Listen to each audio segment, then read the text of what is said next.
আজকে আমরা গিয়েছিলাম খুলনার দৌলতপুরের সরকারি ব্রজলাল কলেজে গিয়ে দেখি সুন্দর একটা মন্দির আছে। মন্দিরের ভিতরে প্রবেশ করে দেখি অনেক সুন্দর ফুল গাছ লাগানো এবং ফুল গাছে অনেক ফুল ফুটেছে। মন্দিরের ডিজাইনটাও অনেক সুন্দর ছিল এবং মন্দিরের ভিতরে দুইটা প্রতিমা রাখা ছিল। তো আমরা ছোট একটা ভিডিও ক্লিপ নিয়ে নিলাম অনেক সুন্দর ডিজাইন দেখে।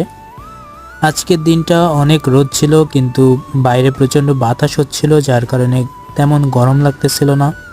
মেইন মন্দিরের পাশে আরেকটা মন্দির ছিল এবং মন্দিরের পাশে অনেক ফুল ফুটেছিল, রঙ্গন ফুল।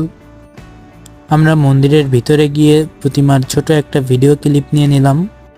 মন্দিরের পরিবেশ অনেক সুন্দর ছিল। তো আমরা বাইরে এসে দেখি ব্রজলাল কলেজের প্রতিষ্ঠাতা ব্রজলাল চক্রবর্তী শাস্ত্রীর একটা ছোট মূর্তি করা আছে। তো এতটুকুই ছিল আজকে আমাদের বিএল কলেজের মন্দির পরিভ্রমণ। ভিডিওটা কেমন লাগলো অবশ্যই জানাবেন। সবাইকে সাথে থাকার জন্য